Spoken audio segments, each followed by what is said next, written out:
dia a todos. Nós estamos iniciando mais um programa, A Política Nua e Crua, no canal Arte Agora. E esse programa nós vamos fazer um pouco diferente. Eu gostaria de explorar alguns assuntos que são extremamente importantes. Primeiro, nós tivemos uma participação importante na Semana Oficial de Engenharia e Agronomia, com os companheiros usando este boné. Eu não estava lá, mas eles estiveram. Numa afronta importante contra a guinada do sistema, que já vem acontecendo há muito tempo, em apoio ao candidato da direita ao governo federal, para a presidência da República, o senhor Tarcísio, que é governador de São Paulo. Diante da presença forte, da presença decidida dos nossos companheiros, com seus bonés, com seus manifestos que foram distribuídos e com as suas presenças dispostas a vaiar, inclusive, o senhor Tarcísio, ele desistiu de aparecer lá, para desespero do senhor Vinícius Marquesi, que tinha convidado e fazia questão de um evento que leva mais de 8.000 engenheiros para coisa que não convida um presidente da República, mas que convida o senhor Tarcísio num projeto político do PSD, do qual ele faz parte do MBL, do PSD, é mais afiliado ao PSD, para fortalecer uma candidatura da direita. Diante disso, eu resolvi mudar um pouco a característica desse programa. Até porque hoje já se discute muito claramente opções da direita para presidente da República. E é importante mostrar qual é o projeto deles, o que eles fazem, o que eles fizeram no seu governo, quando eles estavam lá com o Bozo, ou no governo deles, nos governos estaduais dos quais eles participam. Então, eu acho que a gente tem que dar esse foco para contar para o Brasil todo, para todo o Brasil, quem são essas pessoas. E não tem assunto mais importante nesse país, e eu acho até que aqui, onde tem mais engenheiros, é mais soberania, eu concordo, mas eu diria que fundamental é mais educação, mais soberania. A questão da educação é fundamental. E é fundamental por quê? Porque quando você quer submeter um povo, quando você quer escravizá-lo, quando você quer colonizá-lo, o que você vem fazendo? Você vem destruindo os seus valores. E você destrói os seus valores através da destruição da cultura e da educação desse povo. Não foi isso que fizeram os portugueses aqui em 1500, que traziam os jesuítas para vir aqui subverter a cultura indígena e para submetê-los a eles? Não é isso que o imperialismo americano faz em cada país que ele põe o pé? Não é isso que a própria imperialismo fez até no próprio Brasil, faz muito, e fez muito durante a ditadura, né? Onde a gente começou a destruir valores cada vez de uma maneira muito mais acelerada. Não foi isso que fez o senhor Bolsonaro quando condenou a educação, condenou em todos os níveis, condenou a pesquisa, perseguiu cientistas, perseguiu a saúde, perseguiu a população brasileira, não dando apoio à saúde, e ainda lançando propostas anti-vacina, que tinha salvo gerações de brasileiros. Se eu hoje, com 74 anos, estou aqui, devo muito a essas vacinas. Muito a elas. Como muitos de nós estamos aqui. E ele veio destruindo. Ele veio destruindo a universidade, ele veio destruindo a pesquisa, ciência, tecnologia e inovação por jogado no chão. E o ensino primário e médio, então, nem preciso nem dizer. não preciso nem dizer. Começou aquele policiamento de professor em classe de aula, pressão, ah, começou começou a destruir valores que eram importantes para a sociedade. E, para mim, não há melhor educação do que uma educação que leva à construção de um cidadão brasileiro que tenha capacidade crítica, que tenha capacidade de participação, que tenha sonhos e que tenha esperança. Sonhos e esperança são revolucionários. E isso para eles não interessa. Interessa criar uma sociedade submissa. Interessa criar um país que não preze os seus valores. Interessa criar um país onde a tecnologia e a inovação, o desenvolvimento desse país esteja submisso aos interesses de outros países. Então, venho aqui e vou fazer vários programas nesse sentido. Eu vou começar por esse, que eu vou discutir educação, com uma companheira que eu gosto muito e que tem uma cabeça muito desenvolvida na educação, que é a Lígia Bacarin.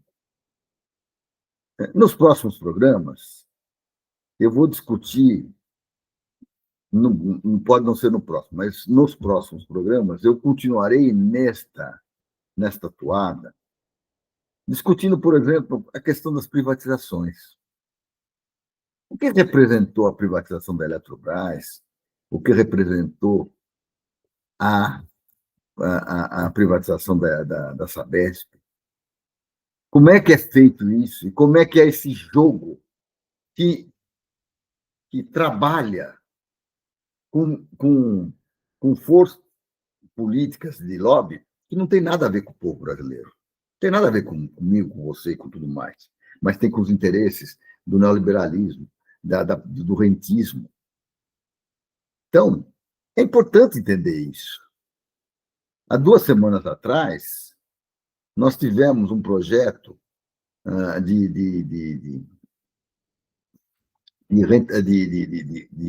de cobrar mais impostos de setores que não produzem nada, como as BETs. O que produz uma BET?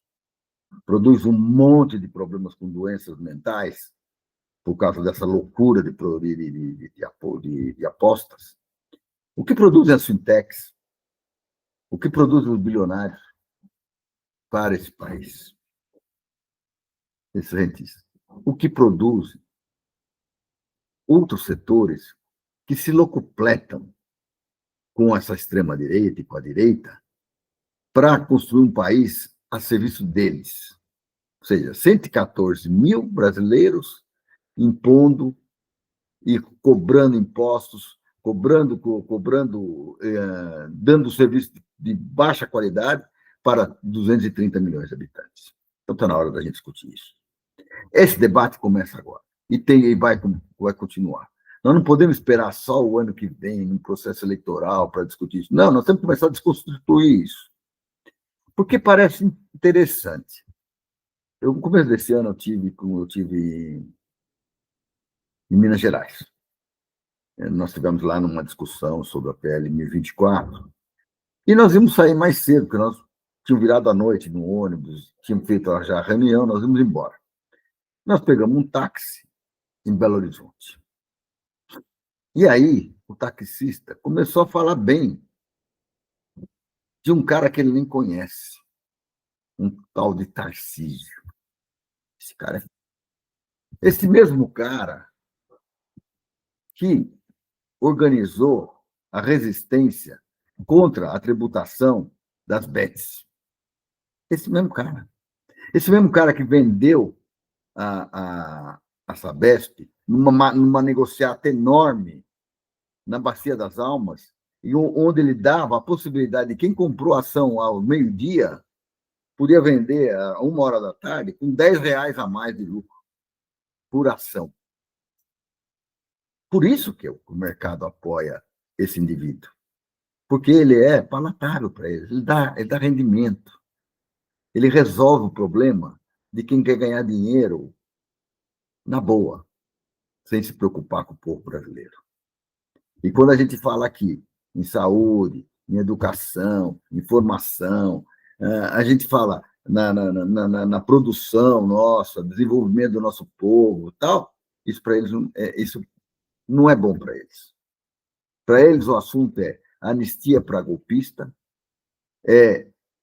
sobrevivência cada dia com maiores recursos dos rentistas, e para isso eles apoiam o Banco Central Independente. 15%. Uma inflação de 4% a 5%, e nós pagamos 15% ao ano, que é uma moleza maior que essa. Então, pessoal, hoje, então, nós vamos ouvir a entrevista que eu fiz com a Lígia Bacarin, e eu espero que todos vocês reflitam sobre esse assunto. E este é um dos assuntos que nós temos que tratar e começar a desmistificar essas pessoas. Ah, mas ele é engenheiro. Ele não é um engenheiro. Ele não está preocupado com o futuro do país. Ele está preocupado com os negócios dele. Antes de tudo, ele está preocupado com os negócios dele. Nem com a engenharia, nem com o povo brasileiro, nem com o Estado que ele governa, com nada. Está preocupado com pautas que não atendem às necessidades do povo brasileiro. Então, estou chamando a Lígia, vou explicar bem. A Lígia é professora no estado do Paraná. E por que eu trago a Lígia aqui para conversar com a gente? Primeiro, porque a questão da educação, que foi pautada lá no governo do Bolsonaro, vocês lembram daqueles processos todos, que era educação sem política, essas conversas mole que eles lançaram lá, e nada mais político do que a escola cívico-militar, que eles fazem questão de fortalecer. E ela participa no Paraná, onde tem 2 candidatos previstos aqui que estão sendo falados para o Brasil com mais força. Um é o Tarcísio e outro é o Ratinho Júnior. E nós vamos abordar. E esse projeto de educação nos estados, ele está muito avançado no Paraná, onde a Lígia trabalha. A Lígia é professora de uma escola cívico-militar no Paraná, onde ela trabalha e onde ela discute. Hoje, as consequências que estão ocorrendo lá ainda não atingiram São Paulo, mas vão atingir rapidamente. Tá? Rapidamente. Hoje, professores estão morrendo pela pressão. Professores estão tendo que ser tratados muito mais por problemas mentais. Não mental porque ficou louco. Não, não é isso. É porque estão sendo pressionados pelas plataformas, por metas de plataforma, não metas de formação, metas de plataforma, de utilização de plataforma. E olha, e tem um detalhe interessante que talvez vocês não observem, que o secretário de Educação de lá, que era o Feder, que implantou todo o processo, que é sócio da Multilaser, que fez grandes negócios, continuou fazendo negócios no Paraná, hoje ele é o secretário de Educação de São Paulo, que também está fazendo grandes negócios utilizando essa estrutura. Então, o assunto é de extrema importância. Então, peço toda a paciência para vocês, o programa não é curto, porque é importante discutir cada um desses pontos. E hoje, eu só vou voltar aqui para me despedir de vocês. Tá bom? Então, vamos lá, vamos em frente, vamos ouvir a Lígia. Nós vamos começar essa entrevista no programa Política Nua e Crua, e eu queria apresentar a Lígia Bacarin para vocês. A Lígia é uma companheira, é uma professora no estado do Paraná, e que ela tem uma participação muito grande comigo dentro do movimento Geração 68, na área de publicações. Mas ela tem feito artigos muito importantes e relevantes sobre a questão da educação, onde ela atua fortemente como uma ativista dentro do movimento em defesa da educação no Paraná. Mas, por que nós vamos trazer esse debate nesse momento? Porque eu acho que uma condição básica para você submeter um povo, para você não dar liberdade a ele, não dar desenvolvimento a ele, é você submeter a educação e a cultura a padrões que não são os padrões do seu próprio povo. É o jeito de você acabar com a liberdade de um povo. E quando a gente vê que dois governadores importantes e que estão aí se candidatando a presidente da República, ou seja, estão querendo levar um modelo de educação para o Brasil inteiro, é motivo de preocupação. E é motivo para a gente parar e pensar. E por que a gente... por que eu vou discutir um pouco, colocando esses dois paralelos? Primeiro, porque esse modelo de educação, onde ele está mais desenvolvido é no estado do Paraná, onde a Lígia atua. E ele está indo para o mesmo caminho para São Paulo. E me chamou a atenção, e acho que é muito importante a gente começar a destruir a imagem de alguns governadores que se apresentam como a modernidade, mas que, na verdade, não representam a modernidade. Eles representam o quê? O atraso. E querendo levar o nosso povo para trás, de uma posição dependente, com um chapéu de maga na cabeça e a companhia bela, né? Então, eu vou só ler alguns trechos de um artigo que foi publicado na Folha de São Paulo da semana, que já reflete um pouco o que a gente estava fazendo, o que a gente estava discutindo e que os artigos ali já têm apontado. Então, o Tarcísio defende privatizar, vigiar e punir escolas. O autoritarismo do Tarcísio de Freitas, basta olhar a educação paulista. O modelo técnico autoritário defendido pelo governador, baseado na linha de privatizar, vigiar e punir, vem avançando a olhos vistos. Vamos explicar melhor o que é isso.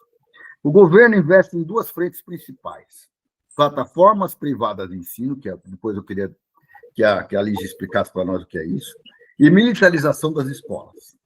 A empreitada vem sendo levada a cabo pelo empresário Renato Feder, atual secretário de Educação de São Paulo, que defende uma gestão análoga à empresa e um cotidiano escolar análogo ao de cartéis.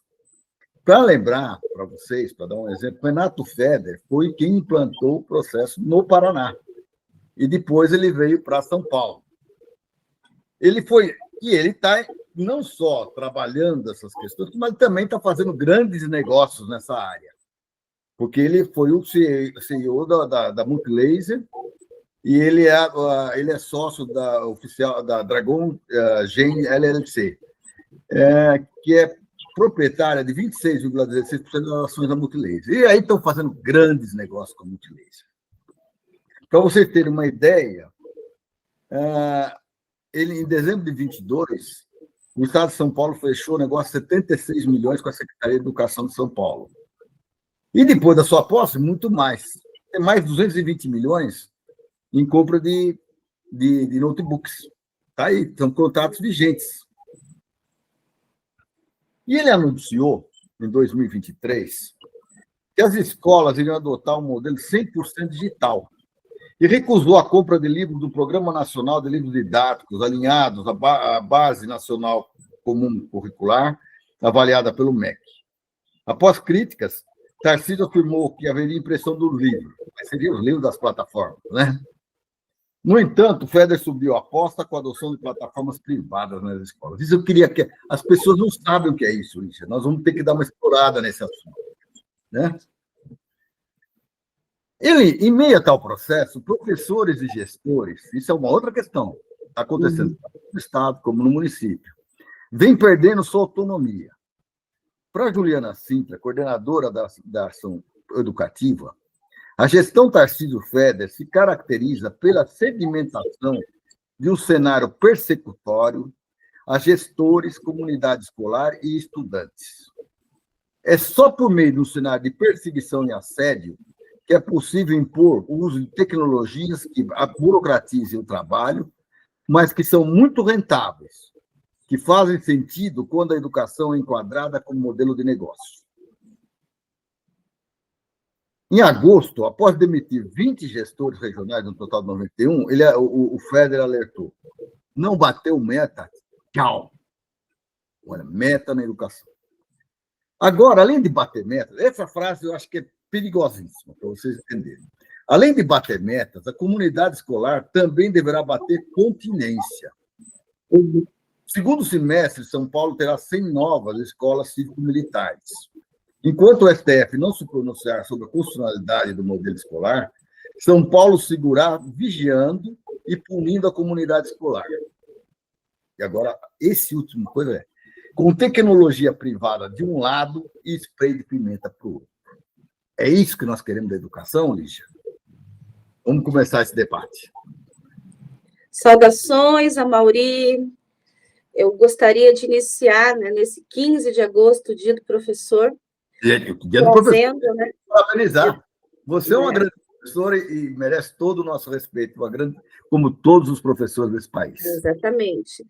Mas eu quero iniciar a minha fala com toda a minha solidariedade aos professores e trabalhadores da educação palestinos, que foram massacrados, assassinados, com genocídio em curso na faixa de Gaza, e que terão uma árdua tarefa de reconstrução, né, de uma Palestina devastada.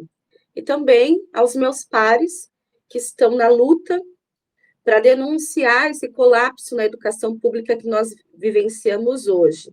Aqui no Paraná, nós saímos de uma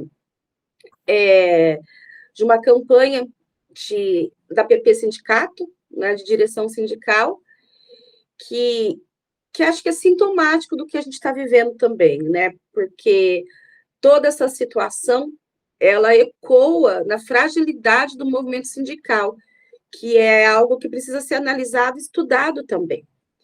Amaury, eu venho há um bom tempo me debruçando nas pesquisas, né, nos dados estatísticos, sobre as Big Techs, a plataformização do ensino e a precarização, adoecimento do docente.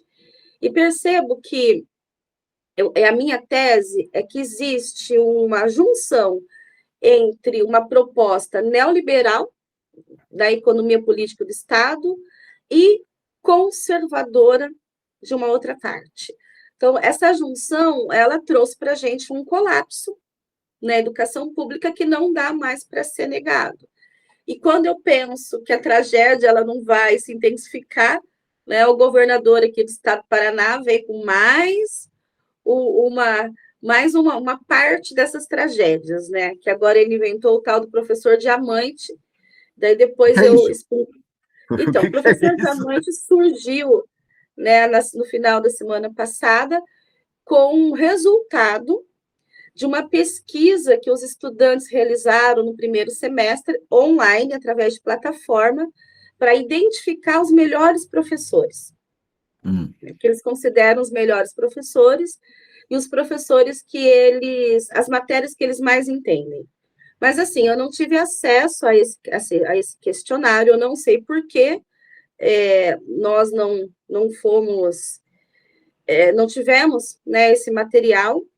E essa semana, esses professores foram numa reunião com o governador do estado receber uma placa de professor diamante, uma placa e também um Chromebook. Então, ou seja, mais uma estratégia ideológica de segregação da nossa categoria, porque valorização profissional não é receber, né, uma placa em detrimento do trabalho de outros professores. Valorização do trabalho docente vem pelo plano de carreira, por condições de trabalho, pela democracia na escola. Então, é uma discussão muito importante, né? Muito importante. Eu gostei bastante desse artigo que você trouxe para a gente, a partir dele, fomentar o debate, e essa tríade que o Tarcísio sustenta na educação de São Paulo, nós vivenciamos aqui com o FEDER, que é privatizar, vigiar e punir. Então, é um eixo, Amaury, que tem 3 grandes ataques à educação, né? Primeiro, é a privatização por dentro, né? É o Estado, olha que absurdo isso, o Estado organizando, produzindo formas de privatização do ensino público. E o novo formato dessa privatização agora são as escolas parceiras, que se terceiriza a gestão a instituições como, por exemplo, Somos Educação, que é controlada pela Croton, né, que vem de uma holding, da Vice Partners, que abocanha aí uma boa fatia dos recursos das verbas para a educação. E essas escolas parceiras, essas terceirizações, elas são completamente arbitrárias, porque elas não respeitam o Estatuto do Servidor Público, elas não respeitam o Estatuto da Criança e do Adolescente, não respeitam a LDB, há uma perseguição descarada da liberdade de cátedra, da liberdade sindical. Por exemplo, aqui no Paraná, em Curitiba, um colega de trabalho meu, que está na minha escola e também está numa escola parceira, ele fazia parte da chapa da PP Sindicato, e a escola parceira, ao saber disso, desligou o professor das suas funções. Sim, é a perseguição. Então, assim, isso é muito sério, isso é muito grave, porque nós ainda vivemos numa democracia. E a diversidade política, o direito, a luta política, a luta sindical, ele é constitucional. É constitucional. Então, quando o Estado ele abre para essas escolas parceiras agirem de forma arbitrária, rasgando a nossa Constituição, a gente consegue provar para o A mais B que são governos autoritários, que são governos antidemocráticos e que a materialidade das suas ações, elas configuram como um ataque frontal aquilo que a gente defende desde o fim da ditadura militar, que ainda é uma redemocratização do país. Porque se nós tratarmos a questão da democracia no Brasil, a gente percebe que existem ainda muitas lacunas que precisam ser resolvidas, tal qual a questão da militarização. Um país que não teve justiça de transição, um país que não pune os militares que torturaram a nossa juventude na década de 60, agora abre espaço para esses militares voltarem no eixo da superestrutura que é extremamente importante, que é a educação. Então, essas mediações elas precisam ser apresentadas. E essa primeira parte, que é privatizar por dentro, ela é uma estratégia sorrateira. Por que ela é sorrateira? Porque ela mantém a escola pública no nome, mas entrega a gestão pedagógica e financeira à iniciativa privada. Então, assim... e o material didático também é o da coisa privada, ou seja... Exatamente. Os objetivos serão objetivos não públicos, não de formação de uma nova geração, muito mais crítica, muito mais participativa e tudo mais. É mais obediente, né? Exatamente. Então, é um controle dos saberes. E se nós buscarmos a trajetória histórica disso, como isso foi construído, por exemplo, aqui no Paraná, o ensino médio não tem mais livro de história. Não existe livro de história para o ensino médio. E como que a gente trabalha... como é que é esse ensino de história hoje? Porque pelo que eu estou percebendo, se você não tem um livro, você não tem uma base, você também não tem uma preparação, você tem uma plataforma que vai te dirigir. Então, o papel do professor deixa de ser o papel de alguém que ensina para ser um papel de alguém que só está ali para ver se os alunos estão lendo aquilo ali. É isso? Não, exatamente. Então, assim, o ensino fundamental ainda tem escolha de livro didático. O ensino médio não tem mais livro didático para a história. Então, como é que a gente faz? Ou a gente utiliza o RCO online. O que é o RCO online? É uma plataforma que se criou, assim, no discurso para facilitar o registro de classe do professor. Que daí a gente não tem mais aquele livro, e daí agora é tudo online. Mas junto com esse registro de classe online, olha o que existe. Dentro do RCO online, nós temos planos de aula elaborados por professores de dentro da Secretaria de Educação, que você clica e tem um slide sobre o conteúdo. Que, por sua vez, esses professores devem estar ligados às empresas, né? Exatamente. Atende ao modelo de negócio, né? Exatamente. E, ao mesmo tempo, tem a tal da chamada online. E essa chamada online, ela tira foto dos estudantes, que vai entrar numa outra questão da plataformização, do controle de dados. Então, por exemplo, né, o Pentágono, teve pessoas do Pentágono que denunciou umas plataformas acho que dentro da Amazon, aquela Always da Amazon, que utilizava dados dos estudantes para treinar drones para a guerra no Oriente Médio. Então, assim, é muito sério o que está acontecendo, muito sério. Então, assim, se você não tem o livro, você precisa de outros recursos. Então, você vai para o quadro, vai para a fotocópia, porque eu não uso material do governo. Eu ainda tenho essa liberdade de não usar a aula, o RCO do governo. Eu posso, né, usar a minha.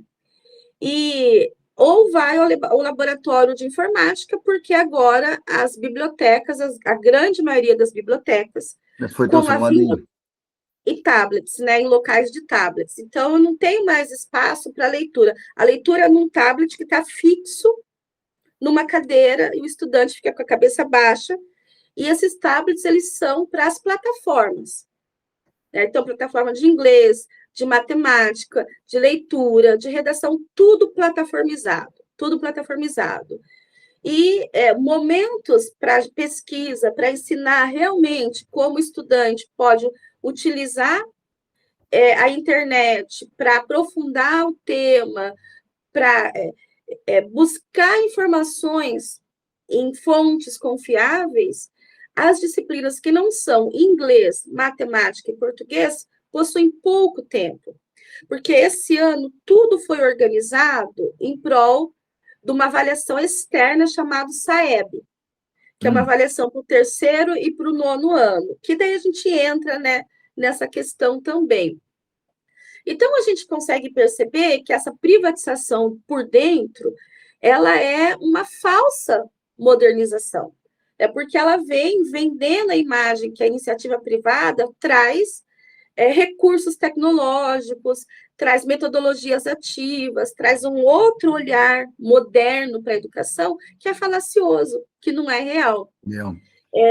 E aí, o Estado de São Paulo, ele inicia, né, essa falsa modernização com o conceito de polos educacionais. Então, você tem polos educacionais terceirizados, que seriam escolas de excelência, né? Mas o que acontece? Ela disfarça a entrega do patrimônio público a conglomerados educacionais. Né? Então, isso precisa ser posto, ser falado, né? E a segunda parte do artigo, que é muito importante, é a questão da militarização como controle. E aí tem 3 aspectos que é importante a gente tratar, né? A expansão dos programas Escola em Tempo Integral, que está intensificada muito no estado de São Paulo, aqui no Paraná também, e a gestão compartilhada com a Polícia Militar. Então, são 2 faces da mesma moeda, porque, a escola em tempo integral é a escola que meu filho estuda. Né? Meu filho mais novo está na escola pública e ele está numa escola de tempo integral. É caótico, porque quando você olha o programa, a princípio, você tem em contraturno disciplinas que deveriam fomentar a arte, a cultura, o esporte, mas não é nada disso. Então, ele está o tempo todo dentro de sala de aula, em disciplinas que não vão agregar a nada a construção de um saber científico escolar sistematizado, e que tem como função, aqui no Paraná, retirar os estudantes de periferia da rua. Tá, entendi. Então, o que ela é? Ela é mais uma faceta da chamada escola depósito. Essa que o meu filho está, por ser uma região de centro, uma região que não é periférica, é uma escola diamante. Mas existem problemas educacionais e pedagógicos seríssimos. E passando pela organização das disciplinas, que não são disciplinas de contraturno, no conceito de escola integral, escola politécnica, por exemplo, que o Marx falava, que o pensamento pedagógico crítico entende como sendo um conteúdo para uma escola integral. Então, não existe uma escola integral para vigiar estudantes periféricos que estão faccionados, ou que estão na drogadição, ou que estão em situação de vulnerabilidade que o Estado não encontra, não possui política pública que dê conta dessas situações, né? Não dê conta de um estudante faccionado com crime, por exemplo. Aí o que faz? Vai para a escola integral. Só que a escola integral não humaniza, não dá autonomia, não traz saberes. Pelo contrário, são disciplinas que funcionam para mecanizar e para adestrar o comportamento desse adolescente. E, ao mesmo tempo, nós temos as tragédias das escolas cívico-militares. Tragédias, né? E, apesar de eu estar numa escola cívico-militar, onde os militares são do corpo de bombeiro, então, né, eles possuem um olhar mais humanizado, uma força de vontade de participar realmente da comunidade escolar, na grande maioria, né, porque a exceção confirma a regra, são indivíduos que não possuem formação pedagógica, são indivíduos que não compreendem o que é um processo de desenvolvimento da juventude, da infância, da adolescência. Então, a psicologia da educação não faz parte da realidade de construção profissional desses militares. E, ao mesmo tempo, existe todo um debate sobre a escola não ser mais um espaço de construção de autonomia desse jovem, porque ele tem que estar com o cabelo de um jeito, ele tem que bater continência, ele tem que seguir as regras. Machado. Ele tem, como a lógica de um quartel. E isso é completamente poda, né? Tritura a um espaço que deveria construir diversidades. E, assim, a defesa das escolas cívico-militares, elas são inúmeras, só que elas são todas fenomênicas, né? Elas observam uma situação específica e não dão conta da realidade dos fatos, que é a falta de investimento público em situações escolares disfuncionais. Então, como se o militar fosse tampar a situação usando uma peneira. Com a questão de indisciplina, com a questão de escola que estão em locais periféricos mais perigosos. E, assim, é um desvio de função, um desvio de verba, que a gente vai tratar, né, de forma com maior cuidado. Né? E agora, as câmeras em sala de aula, câmeras e alto-falante. Isso, para mim, é algo que causa uma desregulação emocional, porque a maioria, a sala de aula, por excelência, ela já é um local barulhento. Porque criança, adolescente, coloca 35, 40 crianças no mesmo espaço. Tem barulho, tem, natural. É natural. É natural. Então, assim, alguns docentes, com algumas metodologias, conseguem manter a sala com um silêncio maior. Assim, cada professor tem a sua didática diferente. Então, você tem recados no alto-falante, interferência em momentos que você está aplicando uma explicação, um conteúdo, daí vem aquele som estourado, sabe? Causa uma histeria. É uma histeria e uma invasão do espaço do professor no momento que ele está ministrando a sua disciplina. Sim. Tá? Então, assim, não tem assim, bater na porta para dar um recado. E isso é absurdo. É absurdo. Porque, no fundo, eles estão, com essas câmeras, eles estão policiando os alunos, policiando o conteúdo, policiando tudo. E ainda invadem teu espaço. É agressivo, é invasivo e é naturalizado, como se fosse uma função da gestão ter o direito de fazer isso, se naturaliza, porque a partir de uma perspectiva militarizada, você dá comandos, né? E o que acontece? As gestões das escolas cívico-militares, elas incorporam esses comandos. Então, realmente, esse microfone e essa histeria toda, ela atrapalha e é naturalizada, e quem reclama é louco, né? Quem reclama é louco, quem reclama é convidado a se retirar da escola.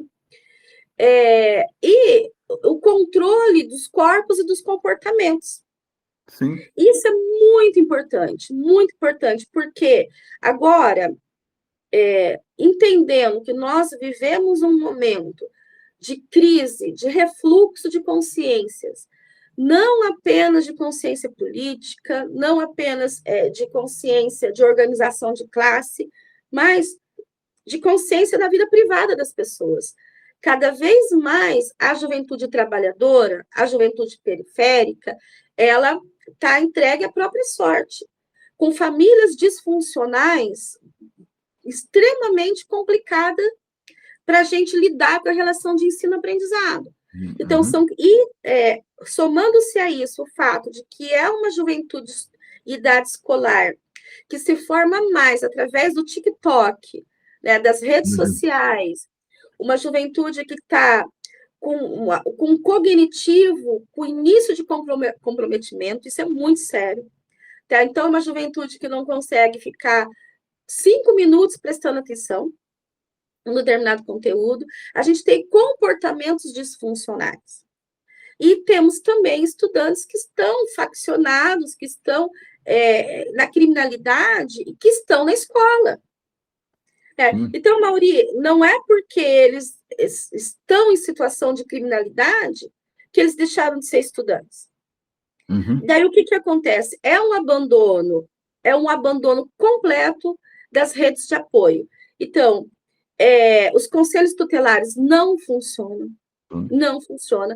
E esse é um alerta que nós tentamos passar para a sociedade na última eleição dos conselheiros, porque agora é um grupo de conselheiros no Brasil como um todo, que é neopentecostal, é de origem bolsonarista, é conservador e que faz um estrago no apoio pedagógico, um estrago.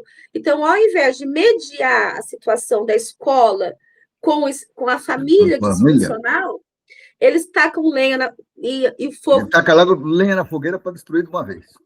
Exatamente. Então, pedagogicamente, a escola está abandonada. Aí você leva as redes de proteção com assistência de psicólogos, que eu não entendo, eles não conseguem também perceber qual é a realidade da escola. E o Ministério Público também não dá conta. E a Secretaria de Educação, muito menos. E as tutorias, que são funções administrativas de professores que estão fora de sala e que agora estão nos núcleos de educação e possuem a finalidade de ir a algumas escolas prestar monitoria, só estão interessadas nos índices. Então, o que acontece? Aquele estudante, né, que está em toda essa situação, a todo esse contexto, que não segue aquilo que o controle que a escola cívico-militar coloca no seu regimento, ele é marginalizado na escola também. E criam-se situações para que esse estudante que dá trabalho, eu não estou negando em nenhum momento que sejam estudantes disfuncionais, mas daí empurra-se... Isso faz parte. Exatamente. Mesmo que a escola não tenha nenhum suporte da rede de proteção. A rede de proteção hoje não funciona. Não funciona. Então, o que acontece? Esse estudante, na escola cívico-militar, ele é tratado como marginal também. Então, há um assédio muito grande em cima desse estudante, que ele está realmente em situação, cometendo alguns atos ilícitos, mas a gente não consegue ter materialidade disso. E qual que é a solução? Empurra-se com a tal da transferência compulsória, né, que eu escrevi esse artigo para o site do G68. O que é essa transferência? O que é essa transferência compulsória? Agora a escola tem algumas possibilidades de pedir para esse estudante se retirar do colégio e ir para outro lugar. Já. Então, o que a Ou gente vai seja, criar? joga ele de uma vez, né? O que a gente vai criar? A gente vai criar escolas, depósito de estudantes disfuncionais.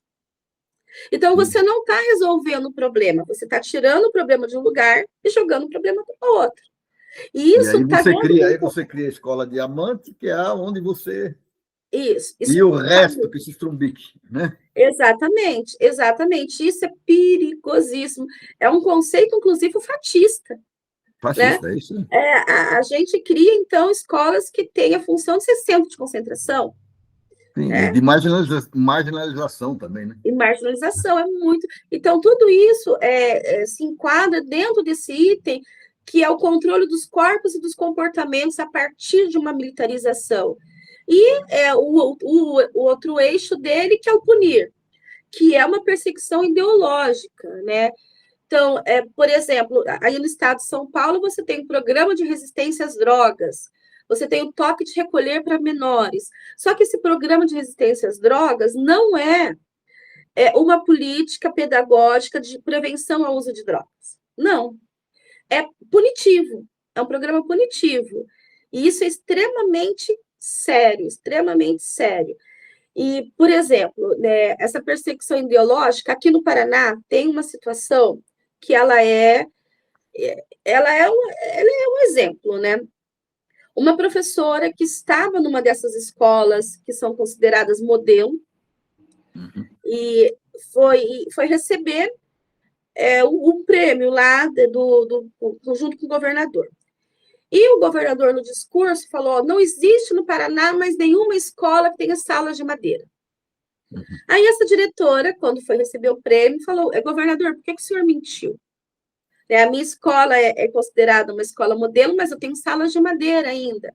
Eu tenho problema. Ela foi pontuando, desmentindo tudo aquilo que o professor, que o governador falou, né? E apontando os problemas. O que aconteceu com essa professora, com essa diretora? Ela foi desvinculada da sua função, foi retirada da direção, e ela foi eleita através da gestão democrática. Isso é extremamente importante. A comunidade escolar que tinha eleito.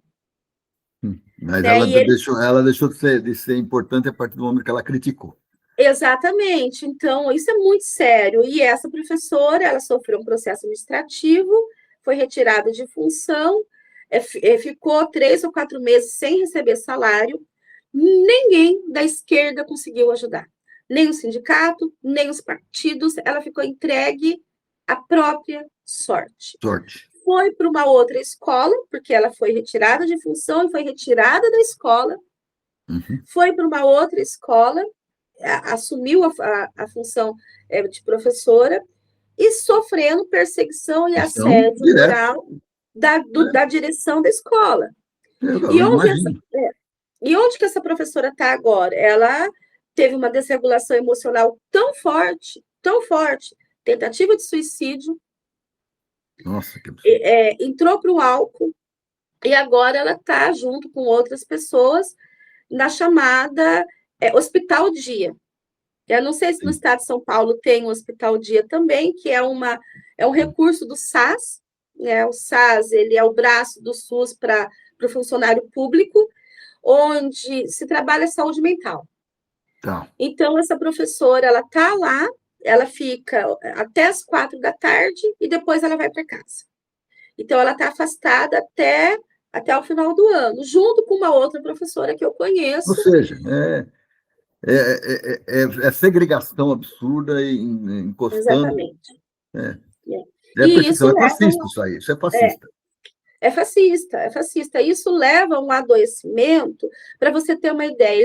No grupo que essa professora está, no Hospital Dias, as terapias são coletivas. Cada grupo são de 20 pessoas.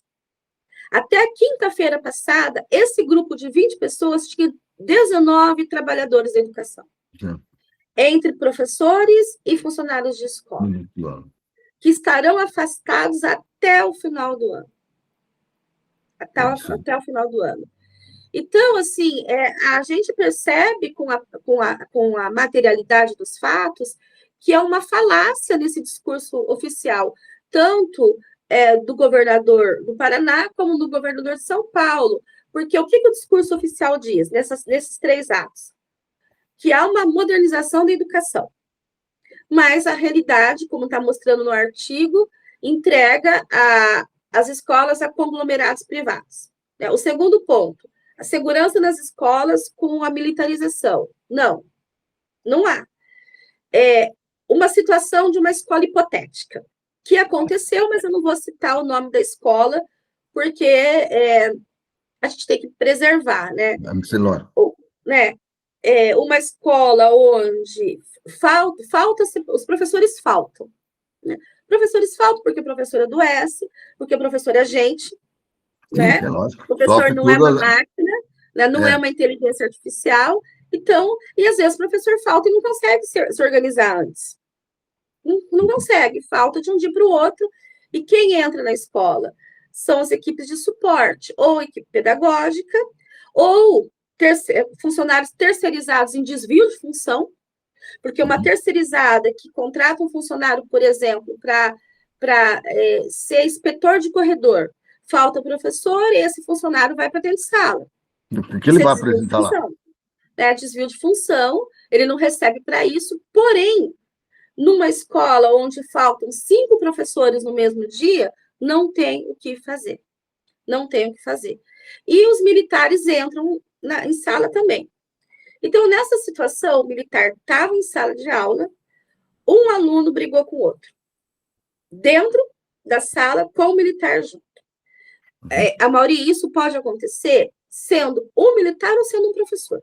Qualquer um. Isso faz parte da dinâmica da molecada. Exatamente. Só que qual que é a questão? A questão é que o menino que apanhou, a família está faccionada. E ameaçou de morte o menino que bateu. E isso saiu do âmbito da escola e foi para iniciativa, para o âmbito privado. Invadiram o corredor do prédio, bateram na namorada, roubaram o celular. Então, né, essa gangue aterrorizou e o menino está afastado. O menino não está frequentando a escola porque é perigoso. Ele não tem segurança para estar lá na escola. Não tem segurança para estar na escola. E, assim, acertadamente, a direção dessa escola retirou o estudante que corre perigo. Mas por quê? Porque o Estado não possui nenhuma solução para esse problema. E o militar não resolveu, porque o militar não vai resolver. Ele não vai resolver esse tipo de situação. Então, assim, não existe segurança na escola com a equipe militar. Não existe. Olha o que aconteceu nessa. O que existe é uma vigilância em massa e uma criminalização dos alunos. Sim. E o tal do combate à evasão, né? Que as escolas cívico-militares, as escolas parceiras, elas terceirizadas combatem a evasão escolar. Não é verdade. O que tem é uma perseguição a estudantes com perfil indisciplinado. Né? E aí a gente tem existe uma ligação, né, com o debate nacional da educação. O que está acontecendo em São Paulo e no Paraná tem uma conexão com o que está acontecendo no Brasil. Né? E por quê? Porque o que o Tarcísio está fazendo é uma fusão desse neoliberalismo gerencial com as escolas parceiras, né, as parcerias público-privada, um conservadorismo autoritário com um controle militar e moral e uma necropolítica, porque há um abandono de território periférico à lógica do castigo. Tá, entendi. E isso tá claro. Então, tem uma frase nesse artigo que eu gosto bastante, que ela fala o seguinte: o que se anuncia como modernização é, na verdade, a estratégia final de desmonte. Escolas viram commodities nas mãos de fundos de investimento, enquanto o Estado abandona seu papel social para se tornar gestor de prisão escolares. Então, assim, essa frase ela é muito forte, né? Ela é muito forte e comprova que o Paraná foi o projeto piloto Sim, e aí está né? seguindo. Isso, e São Paulo agora é o laboratório modelo disso, né? Onde as coisas vão é o laboratório paulista, né? Porque como o modelo do Paraná do desmonte da educação está sendo replicado em São Paulo. Não, e, na verdade, é um projeto político, né, De Estado, ideológico, exatamente. e que está se querendo até, se pensa até em reproduzir a nível Brasil, quando caso um desses caras seja eleito, né, ou o Tarcísio ou o Ratinho, e que, de certa forma, destrói de uma vez qualquer perspectiva de análise, de trabalho e tal, de imaginar um país soberano de futuro, que tenha futuro. Ou Exatamente. seja, vai ser um país de escravinhos criados segundo um determinado padrão, fornece commodity na agricultura e fornece commodity também de mão de obra barata. Né? Ele não pensa Destruindo mais, qualquer né? futuro para esse país, qualquer análise de futuro desse país. Né? É um projeto nacional, né? Um projeto nacional que está articulado entre as E já elites veio lá de empresariais. trás, né, Lígia? Se você for ver, já veio lá de trás. Porque quando Não, a gente exatamente. viu o governo daquele infeliz lá, de 2018 a 2022, veio destruindo já a ciência, a tecnologia, a inovação, ele veio destruindo a saúde, a educação, ele veio destruindo tudo. E este é uma sequência daquele projeto, que ele veio daquele projeto. Lembra das ideias que já vinham lá, de que tinha que, em relação à escola, é isso que está sendo aplicado no Paraná, que está sendo aplicado em São Paulo e que se pretende jogar para o futuro do país. Aí a destruição do país. Porque você Exatamente. deixa de criar uma juventude crítica, que seja participativa, que tenha capacidade de pesquisa, de desenvolvimento, de discutir o seu país, porque isso não interessa. Interessa um monte de robozinho controlado. Né? E os dados, assim, a maioria, eu trouxe uns dados para você que são assustadores, né? Dados que mostram como esse colapso na educação ele causa um adoecimento docente, porque estar na escola hoje é sofrido, é sofrido. E os professores que contestam, os professores que criticam, os professores que não concordam e estão num espaço onde não existe mais debate político. Não existe mais. Então, assim, o sindicato ele abandonou isso, porque a gente conseguia fomentar e pensar sobre a nossa própria prática quando o sindicato ia na escola. Porque agora a gente não tem mais espaço, agora a gente tem situações de narcisismo excessivas, assim, sabe? E é doente, doente. Então, assim, aqui no Paraná, né, dados revelam que a gente vive uma catástrofe humanitária em curso na educação. Por exemplo, esse Hospital Dia de Curitiba, segundo os dados da Secretaria Municipal de Saúde, dados do ano passado, 380 professores são atendidos por mês com transtornos mentais. Nossa Senhora, notíssimo. Então, assim, isso dados que eu consegui do ano passado, né, de 2024. Esse ano ainda não fechou, porque eu só trago dados de sites oficiais. Com depressão, síndrome de pânico. Então, a PP Sindicato fez um levantamento entre 2022 e 2024 que o afastamento por saúde mental aumentou 127%. Então, esses dois dados, só esses dois dados, eles materializam esse conceito de pedagogia do desgaste, que é o que a gente vive hoje. O trabalho docente, o trabalho pedagógico, o trabalho na escola é uma pedagogia do desgaste. Sim. Eu gosto desse termo, esse termo foi cunhado pelo Alves em 2023, e ele mostra que há uma pressão por resultados e que esse assédio institucional produz corpos docentes que são descartáveis. Sim. Né? Então, aí a gente vai nesses instrumentos. Né? Eu tenho mais quanto tempo para a gente terminar aqui? Pode falar, pode. Você está dando uma aula para nós. A gente está tentando pensar junto, né? Porque Eu percebo que o debate sobre esse colapso da educação ele está muito nichado.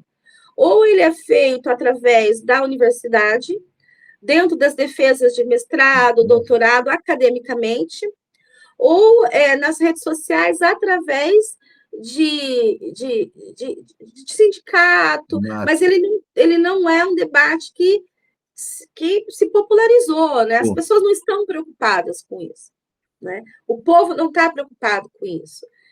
Então, assim, trabalhar um pouquinho esses instrumentos, né, de precarização.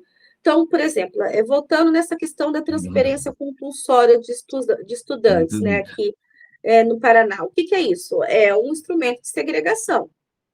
Então, um estudante com baixo desempenho ou com comportamento problema, eles são removidos das escolas. Isso aprofunda a desigualdade. Aí a gente questiona quem que vai trabalhar numa escola onde provavelmente terão apenas estudantes que foram de transferência compulsória. É porque, por exemplo, o estudante sai de uma escola cívico-militar, ele é aceito em outra escola, em que condições? Essa escola vai estar próxima à residência dele? A direção e a equipe da escola pode negar? Então, que escola que vai aceitar um aluno transferido porque tem um comportamento disruptivo? É um problemão. Então, vão se criar, né? O que eu vejo, assim, qual é a análise de conjuntura que eu faço? Essas escolas parceiras, elas serão abertas também licitações para escolas que virarão reservatórios de transferências compulsórias. Né? E quem que é o docente que vai trabalhar lá? Um professor QPM, né, que é um professor concursado, não vai para uma escola dessa.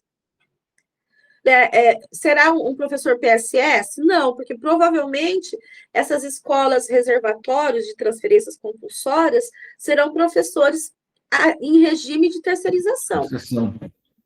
Então, se esse índice de adoecimento já é alto agora, imagine você trabalhando numa escola vai ser no futuro. Como é que vai ser no futuro? Exatamente, é um cenário, né? É um cenário. Aí agora, né, a última coisa aqui no Paraná é o professor diamante, né? Gente, uma bonificação por desempenho atrelada a critérios que a gente não sabe o que é. O que é? E porque ele é mais legal, então ele virou diamante. Exatamente. Não. Mas eu acho que a gente não pode. Porque ele dá mais nota. Então, ou porque ele é mais rígido. Mas eu acho assim que a gente não pode partir dos critérios. Por quê? Porque daí a gente ataca a subjetividade da aula do professor ganhador. Então, assim, em nenhum momento a gente pode questionar a qualidade do trabalho docente. Não é isso. Tá? Não é isso. Não são os critérios de avaliação. Se o professor é merecedor ou não é merecedor dessa valorização. É questionar o conceito de valorização. O conceito de valorização do trabalho docente não pode ser uma avaliação feita por aluno de forma subjetiva. Não pode ser. Porque a valorização do trabalho docente passa por condições de trabalho, passa pelo plano de carreira, pelo piso nacional, pela database. Então, ou seja, por condições políticas e trabalhistas que nós não temos mais. Pelo pagamento do quinquênio, pelo PDE, né, pelo plano de carreira que está congelado, pelas licenças. Então, ou seja, a valorização do trabalho docente é político e não pode ser subjetivo para que o estudante determine se ele tem mais afinidade com o professor A ou B. Porque isso não é importante. Não é importante, porque todos os professores possuem metodologias de trabalho distintas e cada qual contribui à sua maneira para a construção do conteúdo e do conhecimento escolar do aluno. Então, assim, a gente converte com esse professor diamante, isso eu fiquei muito assustada, na educação em treinamento para testes. Então, isso é muito, muito perigoso, muito perigoso. E pior, Se a gente não tomar cuidado, gera uma competição predatória entre docentes. Né? Eu estou num grupo de professores que chama Professores do Paraná, um grupo enorme, que eles começam a questionar por que fulano de tal ganhou o prêmio? Por que ciclano não ganhou? Começou a criar um clima de disputa É uma interna, né? competição Em predatória, vez de isso não é todos estarem importante. voltados à melhor educação, está todo mundo agora um contra o outro. Exatamente, isso. E assim, a gente tem. Daí eu falei, gente, para. A gente não vai questionar se o professor que recebeu o prêmio é um bom professor, é merecedor ou não. Todos nós somos, porque todos nós contribuímos com saberes diferentes. A questão não é essa. A questão não é essa. A questão é a pressão, é a precarização, é o assédio moral, é o controle do nosso trabalho, é a situação de vigilância, de punição e a mercantilização da educação. É isso que a gente está discutindo. Então, por exemplo, né, tem uma pesquisa da Federal de 2024 que mostra que 85% dos professores relatam que são pressionados para ensinar para a prova, para ensinar para o SAEB, para ensinar para o Prova Paraná. Então, é isso que a gente tem que discutir. Né? É isso que a gente tem que discutir. Não é a plaquinha que o professor recebeu ou não. Né? E um aplauso aos professores que eu conheço que receberam e não foram. Né? Não foram lá. Se recusaram a participar dessa parte. A participar. Né? Então, assim, claro que quem foi também não tem que ser criticado, mas os que não foram merecem todo o nosso aplauso. Então, assim, a gente vive... É até, assim, difícil, numa ditadura do SAEB, né? Numa ditadura das avaliações.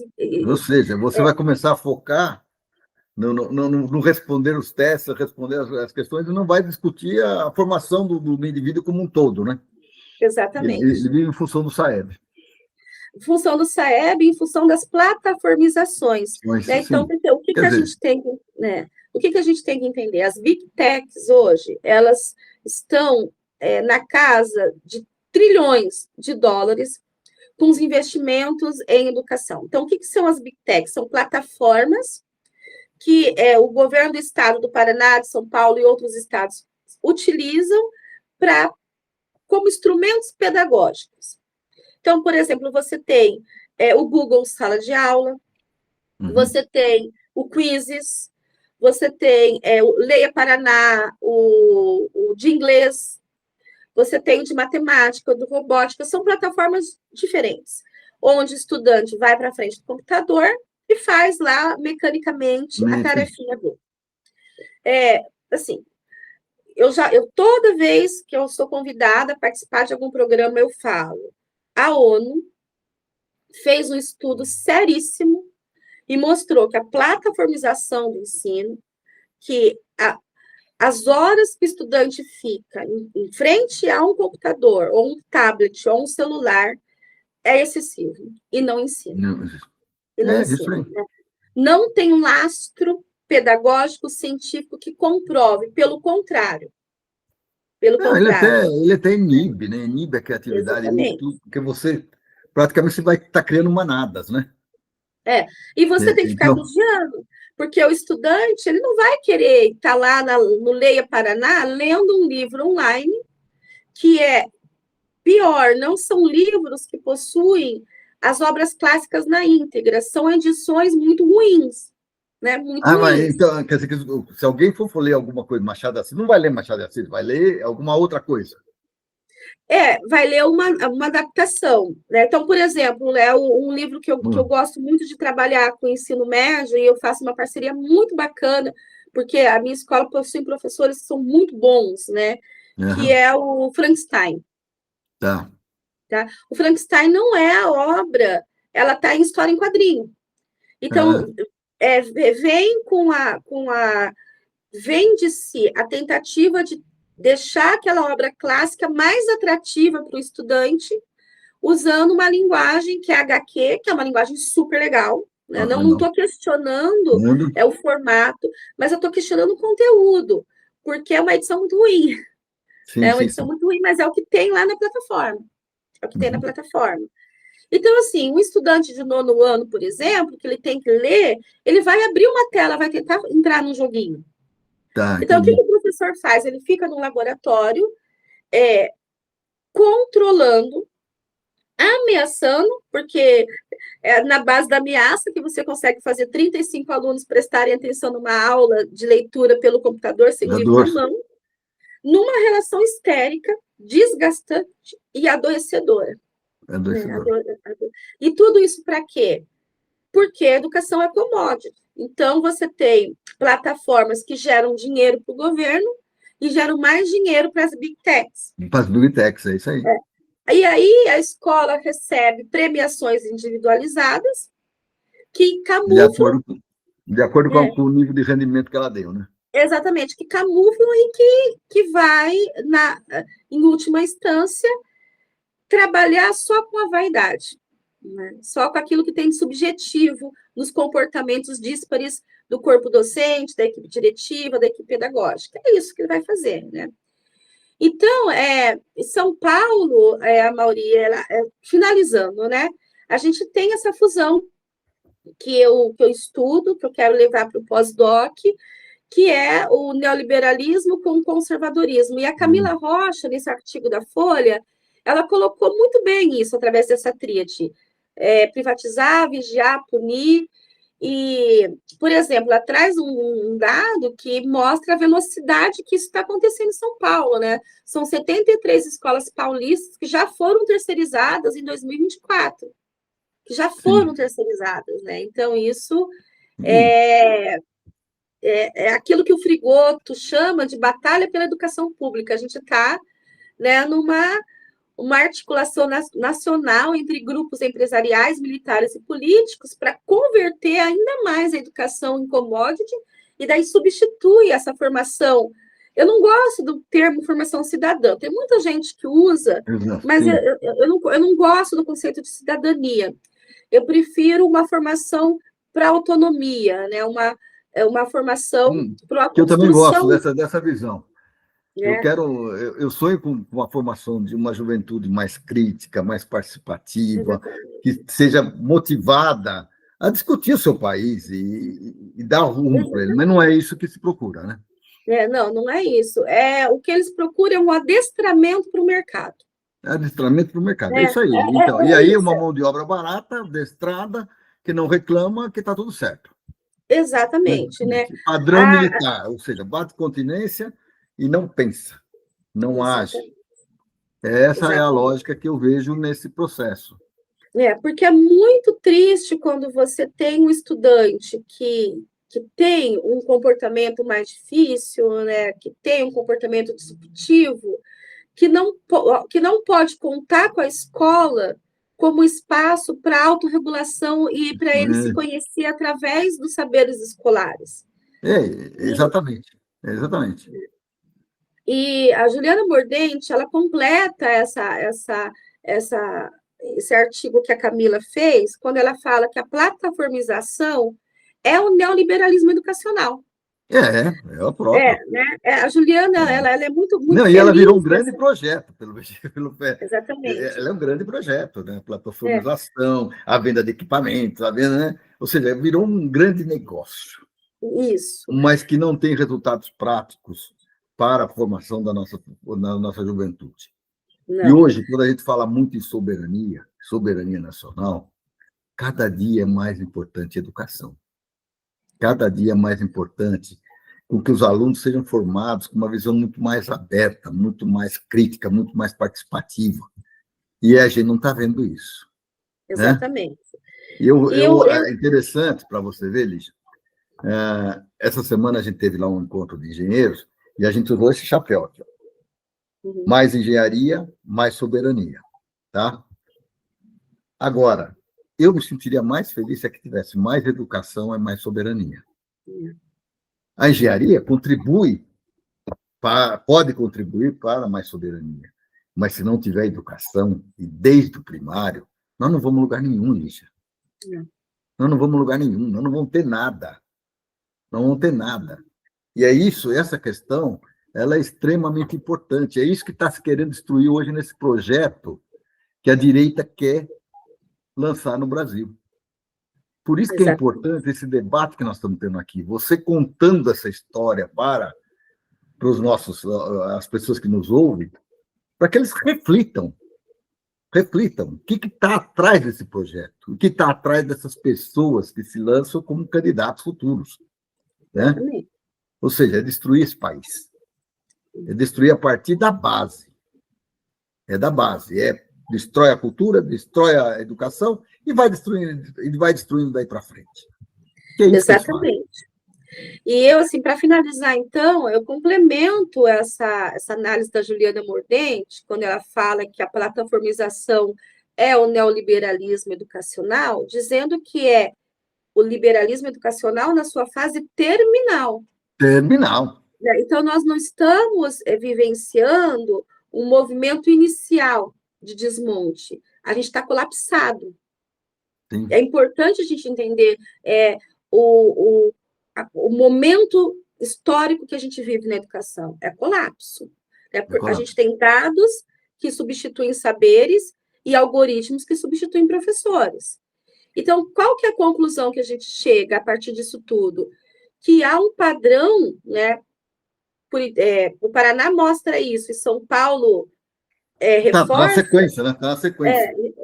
São Paulo reforça que há um padrão de destruição sistêmica. Sim. Então, assim, não é uma crise, é um projeto articulado. Claro, né? É um projeto articulado. Então, assim... Mesmo, eu não sei como você vê, mas mesmo o projeto que hoje é tocado pelo governo federal também tem suas falhas. Sim, né? sim. E aí, sim. um tenta jogar contra o outro e o outro tenta se destruir. Não, né? Então... Exatamente. O governo federal não está movimentando uma palha para reverter esse colapso. Não está. Então, assim, o momento que o governo federal deveria ter revogado o novo ensino médio, que é catastrófico, ele não fez. Ele não fez. Sim. Por quê? Porque essa política de conciliação de classes em nome da governabilidade, feita com o Centrão... Você tocou no ponto. O nome da governabilidade, o que se destrói... Se destruiu a educação pública no nosso país. É isso. Em nome da governabilidade, se destruiu a educação pública no nosso país. Por quê? Porque esse centrão são esses políticos e esses empresários que estão por trás do que está acontecendo. Sim, então, eles que se locupletam e que têm benefícios com isso. Exatamente. A gente precisa entender, assim, que quando a gente fala de centrão, quem são essas pessoas, né, que estão junto com o governo? São esses políticos conservadores e são esses empresários neoliberais. Sim, são e que não sonham com o desenvolvimento do país, eles sonham com o desenvolvimento próprio. Exatamente. Por isso eles são rentistas, eles vivem disso. Quanto mais estiver destruído e quanto mais eles puderem receber sem, alienando a maioria da população, é o melhor para eles. Vide o exemplo recente de que eles protegeram. E esses caras que hoje estão aqui destruindo a educação, protegeram fintechs, protegeram bancos, protegeram bets e protegeram milionários. Exatamente. Porque o projeto não é inclusivo, ele é exclusivo. Exclua cada vez mais. E assim, a resistência, né, para finalizar, precisa ser nacional, precisa ser de classe. E, infelizmente, nós possuímos aqui no Paraná um sindicato, né, que, ao invés de buscar novos instrumentos de luta, também é um sindicato que está atrelado à manutenção de um aparelho sindical, que são pessoas que estão há 30 anos na direção do sindicato. Aliás, isso não é um problema só da educação, viu? Essa questão sindical. Eu me lembro, e eu sempre cito isso como um exemplo, um dia nós vamos fazer isso lá no Geração 68, de um período que nós vivemos em que o sindicalismo estava forte, lutava e conseguia conversar com a população. Exatamente. E hoje o que a gente vê são máquinas sindicais, máquinas corruptas, que não estão preocupados nem com o trabalhador, nem com o futuro desse país. Exatamente. Isso aonde você olhar. é nos professores, é nos engenheiros, é nos médicos, ou seja, tem gente preocupada, não podemos dizer que todos são assim, mas que existe essa sensação, existe. É uma pena, Exatamente. é uma pena. Mas a gente precisa lutar, né? A gente precisa retomar o movimento sindical pela base, e não, por exemplo, o núcleo sindical do qual eu faço parte, a grande maioria dos sindicalizados, porque aqui em Curitiba nós temos os núcleos sindicais, eles são divididos entre Curitiba Sul, Curitiba Norte, Metropolitano Sul, Metropolitano Norte, que é muito grande, né? Então se dividiu assim. Então, o meu núcleo sindical, majoritariamente, são professores aposentados. Sim. Então, e porque aí assim. É outra perspectiva, né? Sim, e porque o desencanto com a luta sindical foi tão grande que os professores que estão na ativa se dessindicalizaram. Então, a Isso é uma redução. questão que eu tenho batido muito aqui nesse programa, Luiz, é que nós desaprendemos a fazer política, né? Exatamente. E nós desaprendemos, nós não estamos preocupados em organizar, de transmitir as informações, de organizar, de trazer as pessoas para debater. E cada vez mais nós precisamos dessa demonstração de força. Exatamente. E nós não estamos conversando com as categorias médias, né? Com o pessoal mais novo. Então, isso me traz uma certa frustração e uma vontade cada vez maior de lutar. Porque eu acho que a gente tem que transpor isso, tem que, de alguma forma, transpor isso. Precisa. Assim, a resistência tem que ser nacional, né? A gente precisa resgatar o movimento sindical. Por exemplo, eu como profissional de base, né? Eu não tenho como negar as críticas que os meus pares fazem à direção do meu sindicato. Não tem como. Tem. Então, a gente fica de. Então, o que a gente precisa fazer? Essa juventude que entra agora para o trabalho docente, cada vez menos, né? A gente vê uma juventude que se forma em licenciaturas, que fica um ano na escola e fala, não, vou fazer outra coisa da vida. Então, isso é muito preocupante, muito preocupante. Então, para finalizar, né? A educação pública brasileira, por questões de superestrutura, porque a gente precisa responsabilizar o Estado também, né? Responsabilizar o governo Lula, como os governos anteriores, não apenas os governos estaduais. A gente enfrenta o nosso momento mais crítico, que é o momento de colapso, né?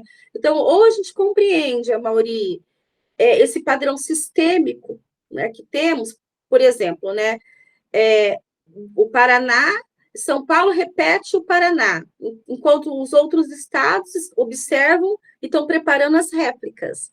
Sim, então, mas se você imaginar, você vai pegar assim, a gente pegou o exemplo de Paraná e São Paulo, porque eles têm o mesmo secretário original e são dois estados potentes. Mas se você for a Goiás, você vai encontrar a mesma coisa. Exatamente, eles estão só se preparando as réplicas. Você vai a Minas, também tem essa tendência, né? Entendeu? Então, é isso que causa um certo receio, e acho que ele traz a importância do tema, porque ele está atrás de um projeto político muito maior. Exatamente, é sistêmico. É sistêmico. Então, ou a gente compreende isso e cria uma resistência sindical coletiva, ou seremos espectadores do nosso próprio funeral educacional. Por fim, depois dessa brilhante palestra da Lígia, eu venho agradecer a vocês mais uma vez por assistir o nosso programa, por darem apoio ao nosso programa, e peço a vocês que lancem as suas críticas, e para mim é importante receber críticas. Usem o meu zap, se vocês quiserem, que é 11 981 81 8501. Lancem as suas críticas, isso é importante para a gente construir cada vez mais um bom programa. Né? Chamo vocês a atenção para o programa A Semana em Debate, que vem logo a seguir, do companheiro Alexandre e da companheira Adelaide. Eles vêm discutindo os assuntos da semana. Essa semana eu não passei pelos assuntos da semana. As questões como gás, questões que, por exemplo, aquela votação que haveria da questão ambiental contra os vetos do presidente da República, que vai ser mais um movimento da direita para destruir esse país. destruir esse país. Tudo isso aí a gente poderia ter discutido aqui. Mas hoje era importante conscientizá-los de que a questão da educação ela é fundamental. E como eu disse lá no começo desse programa, sem educação, nós não temos futuro nesse país. E muito menos soberania. Nós temos que lutar por um Brasil de futuro. E esse Brasil de futuro é um país democrático, é um país soberano, sustentável, socialmente justo, e que tenha um desenvolvimento importante para as nossas futuras gerações. Então, com isso, eu encerro o programa de hoje e aguardo vocês a semana que vem. Semana que vem eu devo voltar ao mesmo formato, depois na outra, talvez eu faça de outro jeito. A gente vai discutindo e fazendo melhorias no programa durante os períodos que a gente for tocando. Tá bom? Enquanto eu estiver aqui à frente, essa preocupação que eu tenho em conversar com vocês e receber insumos de vocês é fundamental.